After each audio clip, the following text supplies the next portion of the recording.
Welcome again in infinity education.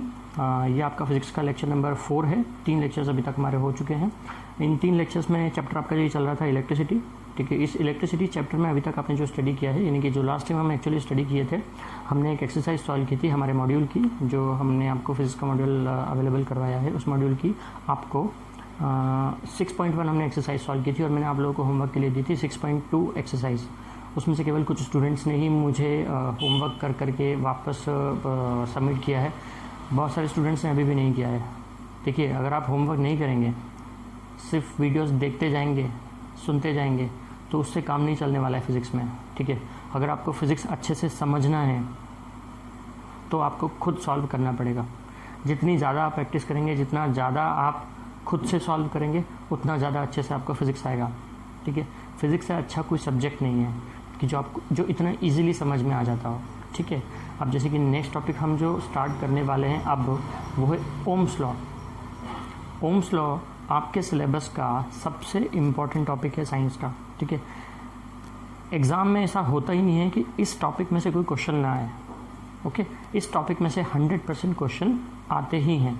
सिर्फ आपकी board examination में ही नहीं, बल्कि एनटीएसी एग्जामिनेशन में भी मोस्ट ऑफ द चांस यही होते हैं कि इस टॉपिक में से क्वेश्चन ज़रूर आएगा। ठीक है, और एक तरह से मान लीजिए कि ये इलेक्ट्रिसिटी का बेस ही है। अगर आपको ओम्स लॉ नहीं आता है, इसका मीन्स आगे आपको इलेक्ट्रिसिटी पढ़ने का कोई मतलब ही नहीं है। ठीक है, क्योंकि आगे आने वाले सारे टॉपिक्स जो हैं वो इसी के ऊपर बेस्ड हैं। जर्मन साइंटिस्ट ओम्स, जिनका पूरा नाम तो मैं भूल गया, उनका नाम कुछ था, सिमन था। ठीक है, सिमन नाम था उनका, सिमन ओम्स। ठीक है, तो उन्हीं के नाम पर इस लॉ का नाम पड़ा, क्योंकि ये लॉ उन्होंने दिया था। ठीक है, जर्मन साइंटिस्ट थे वो। तो ये लॉ क्या है ये समझते हैं अपन। ठीक है, मैंने कहा ना कि ये लॉ सबसे ज़्यादा इंपॉर्टेंट है। आपको ये लॉ आना ही चाहिए समझ में। बहुत ही सिंपल सा लॉ है, समझने जैसी कोई बहुत ज़्यादा इसके अंदर कोई रॉकेट साइंस नहीं है समझने के लिए। ठीक है, बहुत ही सिंपल सा एक लॉ है। अभी तक का जितना कंसेप्ट आपने समझा है, ओके, उसी के ऊपर आगे थोड़ा सा बेस्ड है। अब क्या है लॉ, वो हम समझते हैं कि ओम्स लॉ है क्या। लास्ट टाइम हमने जो स्टडी किया था, जहाँ तक अभी हम स्टडी कर चुके हैं, हम ये पढ़ चुके हैं कि किसी भी कंडक्टर में इलेक्ट्रिक करंट कैसे फ्लो होता है, और किसी कंडक्टर में इलेक्ट्रिक करंट क्यों फ्लो होता है। किसी भी कंडक्टर में इलेक्ट्रिक करंट फ्लो क्यों होता है, जब हम उस कंडक्टर के एंड्स के अक्रॉस क्या अप्लाई करते हैं, पोटेंशियल डिफरेंस। सपोज अगर ये कंडक्टर है, ओके, अब इसके जो दोनों एंड्स है, इन दोनों एंड्स के अक्रॉस अगर आपने एक पोटेंशियल डिफरेंस अप्लाई करा है, पोटेंशियल डिफरेंस अप्लाई करने के लिए आप क्या यूज़ करते हैं, बैटरी या फिर सेल। ठीक है, आप क्या यूज़ करेंगे, बैटरी या सेल का हम यूज़ करते हैं पोटेंशियल डिफरेंस अप्लाई करने के लिए, क्योंकि कंडक्टर में होते हैं फ्री इलेक्ट्रॉन्स मूव करने के लिए। ठीक है, तो वो फ्री इलेक्ट्रॉन्स एक एंड से दूसरे एंड की तरफ एक ही डायरेक्शन में सारे के सारे एक साथ कब मूव करेंगे, जब उसके एंड्स के अक्रॉस क्या अप्लाई होगा, पोटेंशियल डिफरेंस। उसके लिए हम बैटरी या सेल का यूज़ करते हैं। ठीक है, अब आपने बैटरी या सेल लगा दिया इस कंडक्टर के अक्रॉस, तो इसके थ्रू क्या होने लगा, इलेक्ट्रिक करंट फ्लो होने लगा। अच्छा, मैं आपसे अब एक क्वेश्चन पूछता हूँ कि जब हम रोड पर कोई गाड़ी चलाते हैं ना, कोई गाड़ी चल रही है रोड पर, ठीक है, आप साइकिल चला रहे हैं, बाइक चला रहे हैं, या कोई भी गाड़ी चल रही है रोड पर, ठीक है, तो जो रोड है और जो आपकी व्हीकल का टायर है, रोड और आपकी व्हीकल के टायर के बीच में जब वो टायर उस रोड पर मूव करता है, तो फ्रिक्शन फोर्स अप्लाई होता है। 9th क्लास में आपने पढ़ा है फ्रिक्शन फोर्स, है ना, कि फ्रिक्शन क्या होता है। ठीक है, जब मैं इस पेन को बोर्ड पर चलाऊंगा तो भी बोर्ड और इस पेन के बीच में क्या लगता है, फ्रिक्शन फोर्स लगता है। इसका मतलब ये है कि जब भी कोई एक बॉडी किसी दूसरी बॉडी की सरफेस पे मूव करती है ना, तो बिना फ्रिक्शन, अगर फ्रिक्शन ना लगे, ऐसा नहीं हो सकता कि फ्रिक्शन ना लगे, है ना। अभी तक ऐसी कोई बॉडी नहीं है, कोई ऐसी बॉडी नहीं बनी कि एक बॉडी पर कोई दूसरी बॉडी अगर मूव करे तो फ्रिक्शन बिल्कुल ज़ीरो हो। It may be approximately zero, लेकिन 100% ज़ीरो नहीं हो सकता है। अब आप ये समझिए कि इस कंडक्टर के अंदर फ्री इलेक्ट्रॉन से आपने पोटेंशियल डिफरेंस अप्लाई कर दिया। अब आपने पोटेंशियल डिफरेंस अप्लाई किया तो इस कंडक्टर में वो फ्री इलेक्ट्रॉन्स मूव कर रहे हैं। आप जस्ट इमेजिन कीजिए, है ना, इस कंडक्टर में वो फ्री इलेक्ट्रॉन मूव कर रहे हैं और सारे फ्री इलेक्ट्रॉन्स एक ही डायरेक्शन में मूव कर रहे हैं। अब सारे फ्री इलेक्ट्रॉन्स एक ही डायरेक्शन में मूव करेंगे तो क्या ऐसा हो सकता है कि वो आपस में एक दूसरे से टकराएं नहीं, ऐसे करके टकराएंगे सही, ठीक है ना। सारे इलेक्ट्रॉन्स क्या होते हैं, आपस में एक दूसरे से भी टकराते हैं और जो न्यूक्लियस घूम रहे हैं उनसे भी टकराते हैं। कई तरह के पार्टिकल्स हैं वो टकराते हैं, वे चलते हैं जाते हैं, है ना। तो मैं क्या कहना चाह रहा हूँ, जैसे आप रोड पर व्हीकल मूव करते हैं, ठीक है, तो आपके रोड और व्हीकल के टायर के बीच में फ्रिक्शन फोर्स लगता है ना, जो उसको क्या करता है, अपोज करता है। वैसे ही ये जो फ्री इलेक्ट्रॉन से किसी कंडक्टर में जब मूव करते हैं, तो उस कंडक्टर में जब वो मूव कर रहे हैं दैट टाइम उन पर भी एक क्या अपोजिंग फोर्स लगता है जो उनको रोकने की कोशिश करता है, ठीक है। उसे क्या कहते हैं हम, उसे कहते हैं रेजिस्टेंस।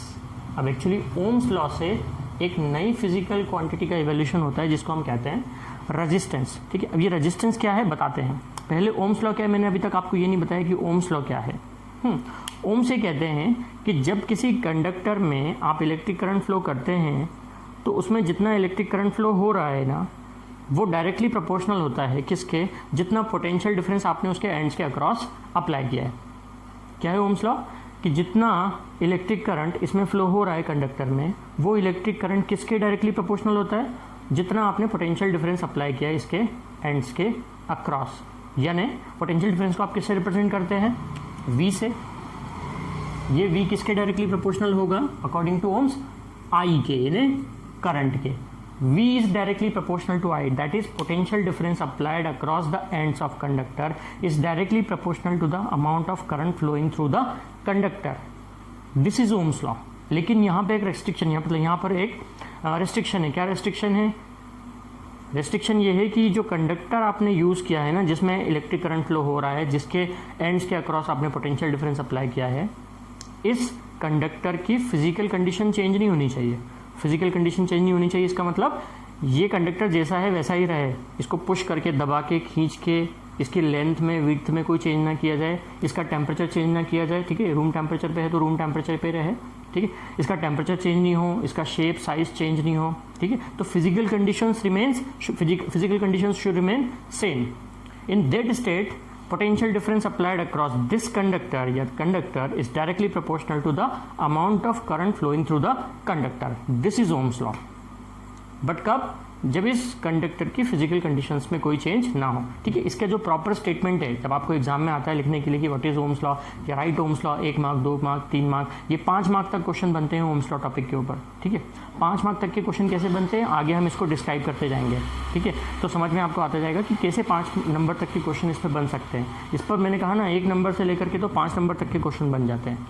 अगर आपसे पूछा राइट ओम्स लॉ, आपको सिर्फ ओम्स लॉ लिखना है कि वो क्या है, बस उसके आगे कुछ नहीं लिखना। अगर आपसे पूछा जाए राइट ओम्स लॉ क्या है, राइट ओम्स लॉ आप चाहो तो अपनी कॉपी में लिख लीजिएगा कि according to Ohm's law the potential difference applied across the ends of conductor is directly proportional to the amount of current flowing through the conductor when the physical conditions of conductor remains same like temperature, pressure, length, size, shape etcetera.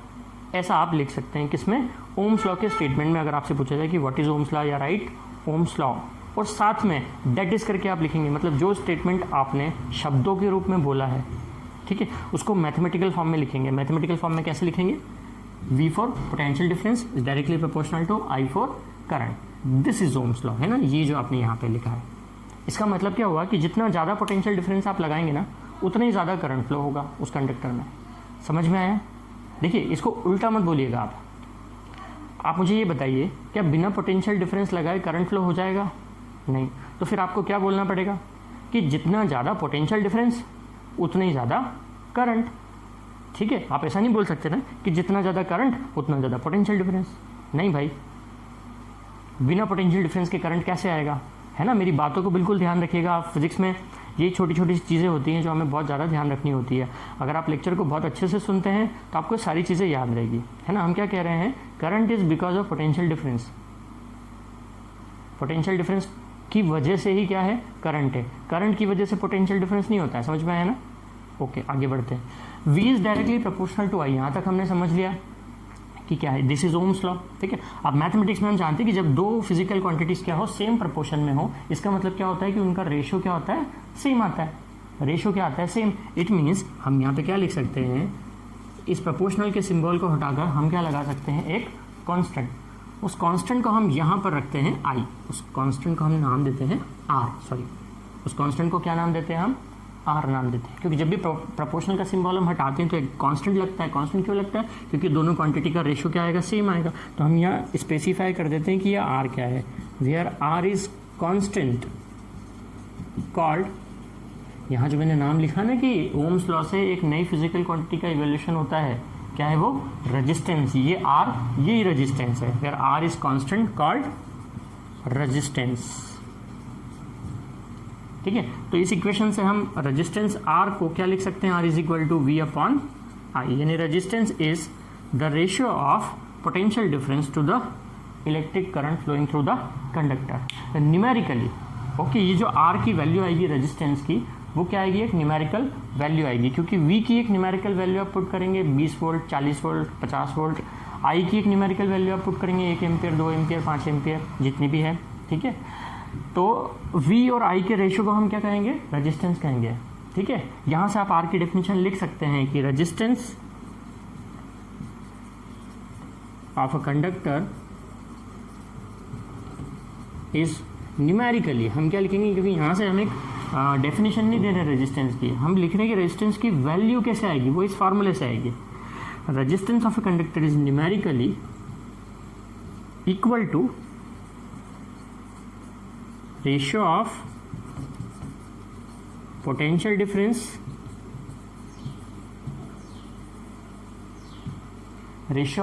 difference to the electric current, आगे ये भी लिख दीजिएगा, flowing through the conductor, flowing through conductor. ठीक है, तो अब ये आर एक नई फिजिकल क्वांटिटी आ गई जिसको हमने क्या नाम दिया है, रेजिस्टेंस नाम दिया है। तो ये जो रेजिस्टेंस है आर, यहाँ देखिए, ये जो रेजिस्टेंस है आर, ये किसके इक्वल आ रहा है, वी अपॉन आई के इक्वल आ रहा है। तो इस आर की ऐसा यूनिट जो होती है, ऐसा यूनिट ऑफ आर यानी रेजिस्टेंस इज, इसको नाम दिया है ओम, अपने ही नाम से ओम ने दे दिया इस यूनिट का नाम, रेजिस्टेंस की यूनिट का नाम, कि ऐसा यूनिट ऑफ रेजिस्टेंस इज ओम। और ओम का एक सिंबल होता है, ओम का ये सिंबल नहीं जो हम इंडियंस यूज करते हैं ओम, ठीक है, ये हमारा ओम है। ओम जो साइंटिस्ट थे जिनका नाम था, ठीक है, सरनेम था, तो ओम का ग्रीक लेटर में सिंबल ये होता है ओम्स का। ठीक है, अगर ये सिंबल लिखा हुआ दिखे मतलब ये सिंबल ओम का सिंबल है। ओके, तो यहाँ से इस फॉर्मूले से हम ये देखते हैं कि 1 ओम किसके इक्वल होगा, यहाँ देखिए 1 ओम किसके इक्वल होगा, 1 वी क्या है, पोटेंशियल डिफरेंस, पोटेंशियल डिफरेंस की यूनिट क्या होती है, वोल्ट, 1 वोल्ट अपॉन आई की यूनिट क्या होती है, एम्पियर, 1 एम्पियर। तो अगर आपसे बोला जाए डिफाइन ओम, कि ओम को डिफाइन कीजिए, तो भाई आप डिफाइन ओम लिखा है तो ओम्स लॉ मत लिख दीजिएगा। आपसे बोला डिफाइन ओम, ओम क्या है, ओम ऐसा यूनिट है रेजिस्टेंस की, तो आपको ओम डिफाइन करने को बोला तो आपको यहाँ से डेफिनेशन देनी है ओम की। ठीक है, क्या डेफिनेशन देंगे आप, if 1 volt of potential difference applied across the ends of conductor and 1 ampere of electric current flowing through the conductor, then the resistance of conductor is known as 1 ohm. इसको लिख लीजिएगा आप, क्या लिख लीजिएगा, if 1 volt of potential difference applied across the ends of conductor and 1 ampere of current is flowing through the conductor, then the resistance of conductor is known as 1 ohm. Understood? अगर आपसे बोला जाए डिफाइन ऐसा unit of resistance, ऐसा unit of resistance ओम होती है, आप यही डिफाइन करेंगे। ठीक है, ये बोले डिफाइन ओम तो आप यही डिफाइन करेंगे, या बोलें डिफाइन 1 ओम तो आप ये डिफाइन करेंगे। क्वेश्चन को पूछने का तरीका कुछ भी हो सकता है, आपको ध्यान से क्वेश्चन समझ के फिर उसका आंसर देना है। मैंने कहा ना कई स्टूडेंट क्या मिस्टेक करते हैं, उनसे पूछा है कि डिफाइन ओम तो वो क्या लिख देंगे, ओम्स लॉ। नहीं भैया, ओम्स लॉ नहीं पूछा हुआ है, आपसे क्या बोला है कि डिफाइन कीजिए, ओम को डिफाइन कीजिए, और ओम क्या है, ऐसा यूनिट है। ठीक है, समझ में आ गया होगा आपको। तो यहाँ तक आपको ये समझ में आया कि ओम्स लॉ क्या है। ओम्स लॉ का formula V is equal to I R आ जाता है। V potential difference, I electric current, R क्या है, रेजिस्टेंस ऑफ कंडक्टर। अब हम रेजिस्टेंस को थोड़ा अच्छे से समझेंगे, ठीक है, लेकिन उसके पहले ये जो ओम्स लॉ है अभी टॉपिक एंड नहीं हुआ है। मैंने कहा ना इसमें 1 मार्क से लेकर के तो 5 मार्क तक के भी क्वेश्चन बनते हैं। अगर आपसे 3 मार्क का क्वेश्चन बोला, ओम्स लॉ बोला, उसको एक्सप्लेन करने के लिए बोला, तो आप ओम्स लॉ का स्टेटमेंट लिखेंगे, ये मैथमेटिकल उसका फॉर्मूला लिखेंगे, आर को बताएंगे आर क्या होता है, साथ में ये भी डिफाइन कर देंगे, तो कोई बुरी बात नहीं, 3 मार्क्स आपको दे रहे हैं। ओके, 3 मार्क्स में आपसे साथ में पूछ ही लेंगे कि ऐसा यूनिट डिफाइन कीजिए रेजिस्टेंस की या डिफाइन कीजिए ओम को। ओके, अब इसके बाद 5 मार्क तक का क्वेश्चन कैसे बन जाता है ओम्स लॉ के ऊपर। ओके, तो वो कैसे बन जाता है, ये जो ओम्स लॉ है अभी हमने केवल कैसे पढ़ा, थ्योरेटिकली पढ़ा है। अभी जो ओम्स लॉ आपने पढ़ा है वो थ्योरेटिकली पढ़ा है, लेकिन अब इसका एक्सपेरिमेंटल वेरिफिकेशन भी पूछा जाता है। ठीक है, तो इसका हम सर्किट डायग्राम बनाते हैं ओम्स लॉ का, कि सर्किट डायग्राम बनाते हैं ओम्स लॉ के लिए।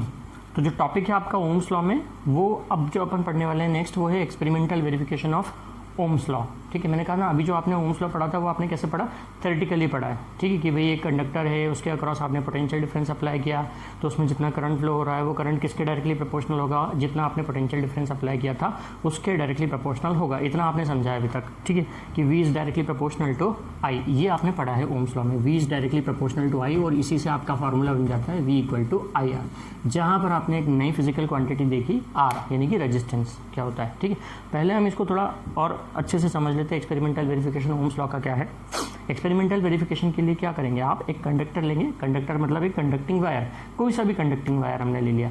रेजिस्टेंस का मीनिंग क्या है, कोई सा भी एक कंडक्टिंग वायर आप ले लीजिए, कोई सा भी एक कंडक्टर ले लीजिए, जैसी आपकी इच्छा हो वैसा कंडक्टर, नॉट इंसुलेटर, क्योंकि इंसुलेटर में तो इलेक्ट्रिक करंट वैसे भी फ्लो नहीं होगा, है ना। कैसा भी आपने कंडक्टर ले लिया, ओके, सपोज। और रेजिस्टेंस का जो सिंबल होता है, जैसे मैंने आपको इलेक्ट्रिकल सिंबल्स बताए थे फर्स्ट या सेकंड लेक्चर में, हमने पढ़ा था इलेक्ट्रिकल कंपोनेंट्स कि किसी इलेक्ट्रिक सर्किट्स में क्या क्या कंपोनेंट होते हैं, तो उनके सिंबल क्या क्या है। उसमें मैंने आपको एक सिंबल ऐसा बना हुआ बताया था, इसी सिंबल को आप क्या कहते हैं, रेजिस्टेंस कहते हैं।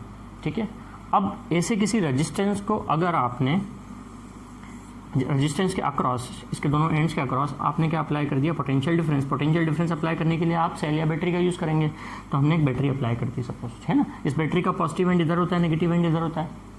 इस बैटरी में से कितना करंट फ्लो हो रहा है, इसको मेजर करने के लिए हम यहाँ पे लगा देते हैं एक अमीटर, है ना। इस सिंबल को आप क्या कहते हैं, अमीटर। मीटर का काम क्या होता है, मेजर करना है कितना इलेक्ट्रिक करंट फ्लो हो रहा है। इस बैटरी के थ्रू कितना इलेक्ट्रिक करंट फ्लो हो रहा है, करंट की डायरेक्शन किधर होगी, प्लस से होती है माइनस की तरफ, ऐसे। ये हम डिस्कस कर चुके हैं इलेक्ट्रिक करंट में, ऐसे जाएगा। तो ये अमीटर का पॉजिटिव एंड भी इधर रहेगा, नेगेटिव एंड इधर रहेगा। ठीक है, ये है आपका रेजिस्टेंस R। रेजिस्टेंस को R से आप डिनोट करेंगे। ओके, अब इस रेजिस्टेंस के अक्रॉस, यानी ये रेजिस्टेंस के दोनों एंड्स है, इसके अक्रॉस पोटेंशियल डिफरेंस को मेजर करना है कि कितना पोटेंशियल डिफरेंस है। तो पोटेंशियल डिफरेंस कौन सी डिवाइस से मेजर होता है, वोल्ट मीटर। किस डिवाइस से मेजर हो जाता है, वोल्ट मीटर से मेजर होता है ना। तो ठीक है, एक अमीटर लगा दिया हमने करंट को मेजर करने के लिए कि आई करंट इसमें कितना फ्लो हो रहा है, आई बता देगा। ये पोटेंशियल डिफरेंस बता देगा वोल्ट मीटर की कितना पोटेंशियल डिफरेंस है। ये रेजिस्टेंस है R। अब यहाँ पर हमें एक लगा देते हैं, क्या बोलते हैं आप इसको, याद कीजिए सिंबल का नाम क्या है, याद कीजिए सिंबल का नाम क्या है। इसका नाम होता है रिहोस्टेट या वेरिएबल रेजिस्टेंस कहते हैं। ठीक है, इसे क्या कहते हैं, वेरिएबल रेजिस्टेंस या रिहोस्टेट। ओके, RH लिखते हैं शॉर्टकट में। और यहाँ लगा दीजिए आप एक की। ठीक है, ये सर्किट को ऑन या ऑफ करने के लिए बटन होता है ना, यानी कि इसको बोलते हैं आप की। तो ये हो गई एक बैटरी, ये आपका मीटर, ये वोल्ट मीटर, ये कंडक्टिंग वायर या जिसको रेजिस्टेंस कह लीजिए, ये रिहोस्टेट और ये की। ओके, ये की अभी कैसी है, ये की अभी ओपन है, यानी कि सर्किट अभी क्लोज्ड होगा, अभी करंट फ्लो नहीं होगा। जैसे ही आपने यहाँ पे की लगाई तो इसमें से इलेक्ट्रिक करंट फ्लो होना स्टार्ट हो गया, इस डायरेक्शन में ऐसे करंट की डायरेक्शन बना दिया कीजिए, ऐसे करंट फ्लो होगा। तो इस वायर के थ्रू भी क्या होगा, इलेक्ट्रिक करंट फ्लो होगा। अमीटर ने मेज़र कर लिया कि कितना इलेक्ट्रिक करंट फ्लो हो रहा है, वोल्ट मीटर ने मेज़र कर लिया कि कितना पोटेंशियल डिफरेंस है इसके अक्रॉस। तो अब इसका क्या काम है भाई, अगर ये आप नहीं लगाते तो बस एक ही करंट फ्लो होता रहता और एक ही इसकी ये दिखाता इसकी रीडिंग पोटेंशियल डिफरेंस की, हाँ इतना पोटेंशियल डिफरेंस है, इतना करंट फ्लो हो रहा है, चलो खत्म। तो फिर इसको इसीलिए हमने लगाया है, इसे कहते हैं वेरिएबल रेजिस्टेंस। ठीक है, ये एक डिवाइस होती है। आप अपनी फिजिक्स की लैब में जब जाएंगे, अगर आपको प्रैक्टिकल कभी करवाया तो आप देखेंगे कि एक डिवाइस होती है जिसको आप स्लाइड करके क्या कर सकते हैं, वो डिवाइस जिस सर्किट में लगी हुई है उस सर्किट का रेजिस्टेंस आप चेंज कर सकते हैं, कम या ज़्यादा कर सकते हैं। तो रिहोस्टेट की हेल्प से अब एक टेबल यहाँ पर हम बना लेते हैं, एक्सपेरिमेंटल वेरिफिकेशन को कैसे किया जाता है। यहाँ पर आपने नोट कर लिया आई की वैल्यू यानी करंट की वैल्यू, यहाँ पर आपने नोट कर ली वी की वैल्यू यानी कि पोटेंशियल डिफरेंस की वैल्यू, और यहाँ पर अब आप नोट करेंगे वी अपॉन आई को कैलकुलेट कर लेंगे। ये दो डिवाइस आपके पास लगी हुई है, मीटर वोल्ट मीटर, बस अब मीटर वोल्ट मीटर की रीडिंग आपने यहाँ से नोट कर ली। सपोज मीटर में करंट फ्लो हो रहा था, सपोज मैं क्या कह रहा हूँ, जस्ट सपोज मीटर में करंट फ्लो हो रहा है 1 एम्पियर का, और उस कंडीशन में इस वोल्ट मीटर के अक्रॉस आपने देखा कि पोटेंशियल डिफरेंस आ रहा है वी 20 वोल्ट, ठीक है, जस्ट फॉर एन एग्जांपल हमने लिया। ओके, ये पहली रीडिंग आ गई, आपने नोट कर ली टेबल में। अब आपने क्या करा, रिहोस्टेट की हेल्प से उसको स्लाइड किया थोड़ा सा, तो उसकी हेल्प से ये हो जाता है कि ये जो पूरा सर्किट है इसका रेजिस्टेंस बदल जाता है। तो उससे क्या होगा, करंट भी चेंज होगा और इसके अक्रॉस जितना पोटेंशियल डिफरेंस है वो भी चेंज होगा। देखिए इस बैटरी का जो पोटेंशियल डिफरेंस है ना वो फिक्स होता है, इस बैटरी का पोटेंशियल डिफरेंस फिक्स रहेगा। क्यों, जैसे आपका सेल होता है ना, आपने सेल को देखा होगा, उस पर लिखा होता है कितने वोल्ट का है, वो 2 वोल्ट का है, 1 वोल्ट का है, 5 वोल्ट का है, ठीक है। या कोई बैटरी आपने देखी होगी तो वो लिखी होगी कि उस पर इतने वोल्ट की बैटरी है, यानी कि उस बैटरी से उस पर्टिकुलर वोल्ट का 20 वोल्ट, 10 वोल्ट, 50 वोल्ट, 100 वोल्ट का पावर सप्लाई होता है। तो इस बैटरी से कांस्टेंट पोटेंशियल डिफरेंस सप्लाई होगा कि 20 वोल्ट 50 वोल्ट की बैटरी है, कितने वोल्ट की भी बैटरी है, ये चेंज नहीं होता है इस बैटरी का पोटेंशियल डिफरेंस, ठीक है। होता क्या है, ये जो रिहोस्टेट लगा हुआ है ना, इसकी हेल्प से ये जो सर्किट में आप जो देख रहे हैं, ये लाइन, ये क्या है, ये वायर है, कनेक्टिंग वायर बोलते हैं हम जिसको। तो क्या होता है, कनेक्टिंग वायर में करंट फ्लो होता है और फिर जाता है यहाँ तक, है ना। तो ये जो रिहोस्टेट है क्या कर देता है कि वो जो कनेक्टिंग वायर है ना उनकी रेजिस्टेंस को बदल देता है। तो उसकी वजह से क्या होता है कि इसमें जितना करंट फ्लो हो रहा है वो बदल जाता है, और उसकी वजह से ये होता है कि इसके अक्रॉस जितना पोटेंशियल डिफरेंस है वो बदल जाता है। ओम्स ने यही तो देखा था, यही ओम्स का हम एक्सपेरिमेंटल वेरिफिकेशन कर रहे हैं। जैसे ही आपने रिहोस्टेट की हेल्प से उसको क्या किया, चेंज किया, स्लाइड करके रेजिस्टेंस को चेंज किया, ठीक है। तो अब इसमें हमने देखने लगा कि जो करंट है वो सपोज कितना हो गया, 2 एम्पियर हो गया, और अब यहाँ पे हमको दिखने लगा कि इसका जो पोटेंशियल डिफरेंस है ये दिखाने लगा 40 वोल्ट। फिर हमने चेंज कर दिया रिहोस्टेट की हेल्प से, फिर ये दिखाने लगा सपोज 3 एम्पियर, और ये दिखाने लगा कि ये 60 वोल्ट है। अब यहाँ पे अगर जब आप आर को मेजर करेंगे तो आर क्या है, वी अपॉन आई, तो यहाँ पे आर की वैल्यू आ रही है 20 ओम, है ना। यहाँ आर की वैल्यू आ रही है R1 या R2 आपका, यहाँ R2 की वैल्यू 40 डिवाइड बाई 2 यानी कि कितना 20 ओम, यहाँ R3 60 divide by 3 that is की 20 ओम। आप क्या देख रहे हैं, ये देखिए आर क्या है, कांस्टेंट। आर की वैल्यू कैसी आ रही है, कांस्टेंट आ रही है, चेंज नहीं हो रही है, 20 20 20। इससे क्या पता चल रहा है, जिस रेशो में V चेंज हो रहा है उसी रेशो में क्या चेंज हो रहा है, I भी चेंज हो रहा है। यानी दोनों एक दूसरे के कैसे हैं, डायरेक्टली प्रोपोर्शनल। V इंक्रीज हुआ, I इंक्रीज हो गया, ठीक है। V डिक्रीज होगा, I भी क्या हो जाएगा, डिक्रीज हो जाएगा। यानी कि जो दोनों का रेशो है V और I का वो क्या रहेगा, सेम रहेगा। यही ओम्स लॉ में हमने अभी पढ़ा कि V is directly proportional to I, यानी R is equal to V upon I, R remains constant, ठीक है। तो इसको आप ग्राफिकल रिप्रेजेंटेशन से एक्सप्रेस करते हैं। ग्राफिकल रिप्रेजेंटेशन मतलब आपको एक ग्राफ ड्रॉ करना होता है, ठीक है, जिस पर आप किसी एक एक्सिस पर ले लेते हैं करंट और किसी दूसरे एक्सिस पर ले लेते हैं वोल्टेज। सपोज हमने करंट को यहाँ लिया और वोल्टेज को यहाँ एक्स एक्सिस पर ले लिया है, ठीक है, वाई एक्सिस पर आपने करंट को ले लिया है। तो आपको क्या मिलेगा, एक स्ट्रेट लाइन मिलेगी। जब दो फिजिकल क्वांटिटी है ना, या दो क्वांटिटी एक्स और वाई कैसे होते हैं, डायरेक्ट प्रोपोर्शन में होते हैं, तो उनसे बनने वाला ग्राफ क्या आता है, स्ट्रेट लाइन आता है। मैथमेटिक्स में आपने पढ़ा होगा या नहीं पढ़ा होगा तो अब आप पढ़ेंगे, ठीक है, जब आप स्ट्रेट लाइन पढ़ेंगे टॉपिक। तो स्ट्रेट लाइन कब आती है, जब एक्स और वाई कैसे हो, डायरेक्ट प्रोपोर्शन में हो, है ना। इस ग्राफ से क्या बन गई, जैसे जैसे वी, आप वी की वैल्यू यहाँ पे लिख रहे हैं 20 40 60, ठीक है, आई की वैल्यू आप यहाँ पे लिख रहे हैं 1 2 3 4 5 6 एंड सो ऑन। तो जब उन दोनों पॉइंट्स को आप ज्वाइन करते जा रहे हैं तो आपको क्या मिलेगा, एक ग्राफ मिलेगा। तो ये ग्राफ कैसा है, स्ट्रेट लाइन है। From this graph we conclude that V is directly proportional to I and hence it Ohm's law is verified. तो ये 5 नंबर का क्वेश्चन इससे बनता है। 3 मार्क्स में आपसे ये पूछ लिया जाता है, एक्सपेरिमेंटल वेरिफिकेशन बताइए ओम्स लॉ का। तो आपको क्या क्या लिखना है याद रखिए, ये बनाना है डायग्राम, 1 मार्क्स मिल गया। फिर ये बना देना है आपको फिगर, 1 मार्क्स मिल गया। अगर आपने फिगर नहीं बनाया तो भी आपको मार्क्स नहीं मिलेगा, ठीक है, तो भी आपको मार्क्स नहीं मिलेगा। V is directly proportional to I। एक एक्सिस पर, एक्स एक्सिस पर आप लिख लीजिए पोटेंशियल डिफरेंस, वाई एक्सिस पर आप ले लीजिए करंट, और ये ग्राफ के साथ आना चाहिए स्ट्रेट लाइन। आपको बनाना स्ट्रेट लाइन ही है, आपको कोई वेरिफिकेशन तो करना नहीं है, वो आप लैब में करेंगे अगर आपको एक प्रैक्टिकल करवाया तो, ठीक है। तब आप लैब में देखिएगा कि आपकी वैल्यूज़ आ रही हैं या नहीं आ रही है। देखिए जब हम एक्सपेरिमेंट करते हैं लेबोरेटरी में, जब एक्सपेरिमेंट करते हैं हमसे कुछ ना कुछ एरर्स होती हैं, तो ये जो वैल्यूज़ आपकी आएंगी ये अप्रॉक्सीमेट वैल्यू आएगी, मतलब हमेशा आपकी वैल्यू ये कांस्टेंट नहीं आएगी, थोड़ा बहुत माइनर सा डिफरेंस उसमें रहेगा कि कभी ये 10 आ रही है तो कभी 10.2 आ जाएगी, तो कभी 9.6 ही आएगी, है ना, तो कभी 10.5 आ जाएगी, है ना। लेकिन बहुत ज़्यादा डिफरेंस नहीं होना चाहिए, वो 10 से 11 नहीं होना चाहिए या 10 से 9 नहीं होना चाहिए, 10 के आसपास ही रहनी चाहिए। मतलब जो भी वैल्यू आपकी आ रही है उसके आसपास ही होगी, ज़्यादा डिफरेंस नहीं रहेगा। अगर ज़्यादा डिफरेंस है इसका मतलब आप कुछ एक्सपेरिमेंट में कुछ ना कुछ गलती कर रहे हो। तो एक्सपेरिमेंटल वेरिफिकेशन समझ में आया आपको ओम्स लॉ का कि क्या है ओम्स लॉ का एक्सपेरिमेंटल वेरिफिकेशन। इस वीडियो को बार बार देखिएगा, प्ले करके बार बार देखिएगा, ताकि आपको और ज़्यादा अच्छे तरीके से समझ में आते जाए चीज़ों को।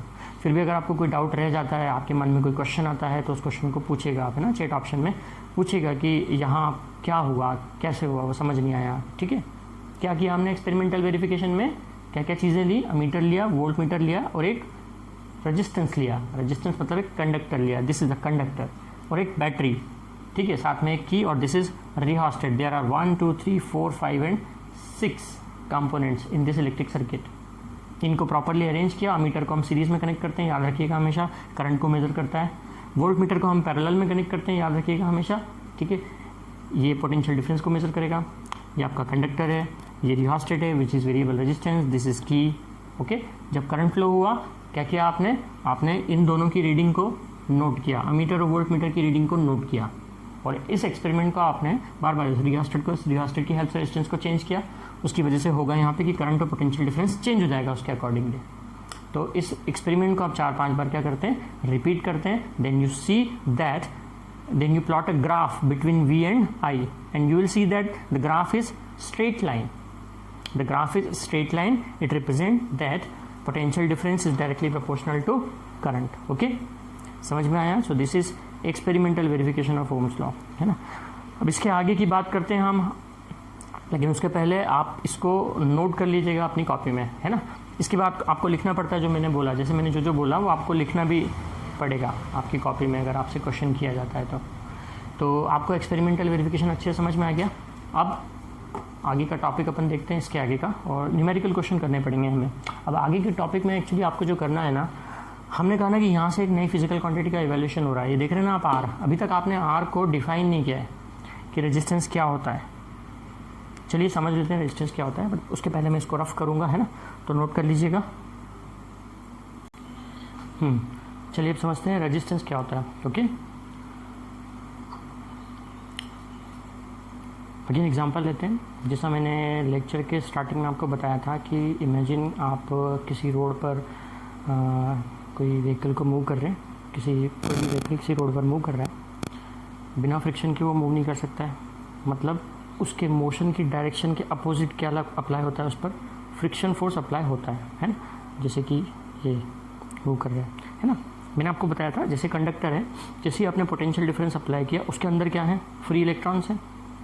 जैसे पोटेंशियल डिफरेंस अप्लाई करते हैं तो जो फ्री इलेक्ट्रॉन्स होते हैं वो नेगेटिव एंड से रिपल होते हैं और पॉजिटिव एंड की तरफ भागने लग जाते हैं। सबके सब सारे के सारे इलेक्ट्रॉन क्या करते हैं, दौड़ लगा देते हैं बिल्कुल एक ही डायरेक्शन में। क्यों? क्योंकि इधर से रिपल्शन फोर्स लग रहा है माइनस की साइड से, इलेक्ट्रॉन पे भी माइनस चार्ज होता है, ठीक है।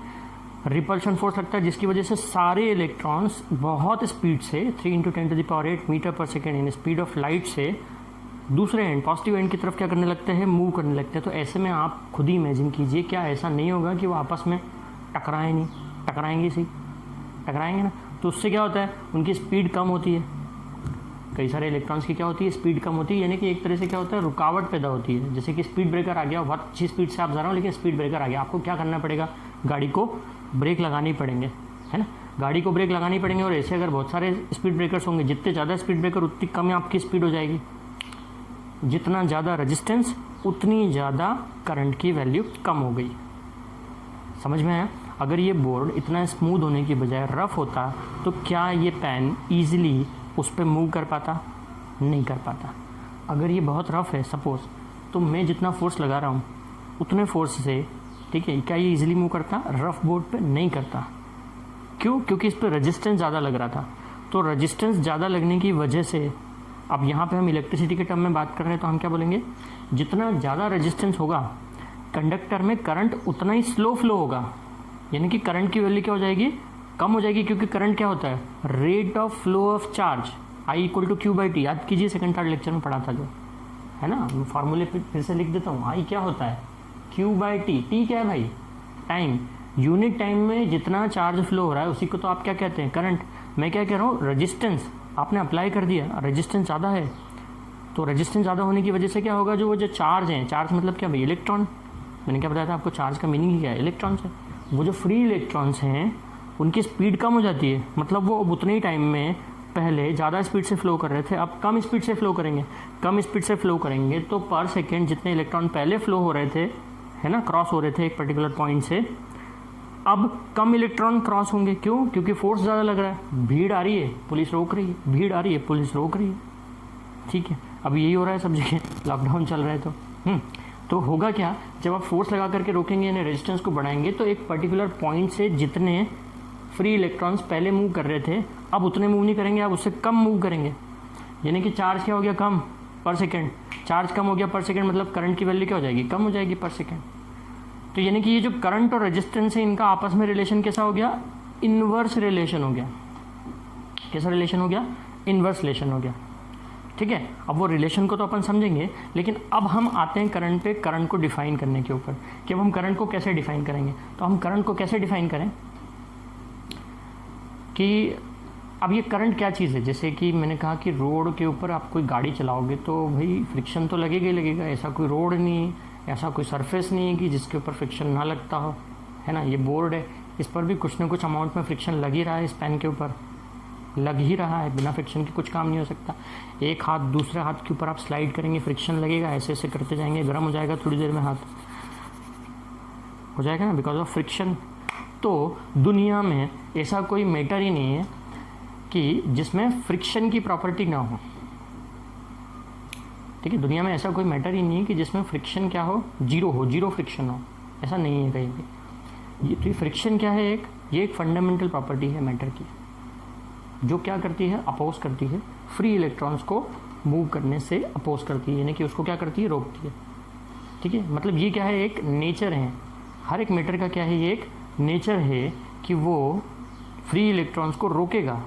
जब वो फ्री इलेक्ट्रॉन्स उसमें मूव करेंगे तो वो 100% कुछ ना कुछ उस पर क्या लगाएगा, फोर्स लगाएगा उसको रोकने के लिए। क्यों? क्योंकि उसके अंदर, मैटर के अंदर, आप थोड़ा सा मैटर के अंदर आप झांक के देखिए क्या होता है, इसको थोड़ा सा और डिटेल में अगर हम समझें तो मैटर के अंदर आप जब झांकते हो थोड़ा सा, है ना, वैसे तो हम अपनी आंखों से देख नहीं सकते ये सब कुछ, ठीक है, लेकिन जो साइंस आप जानते हैं, किसी भी मैटर के अंदर क्या होंगे,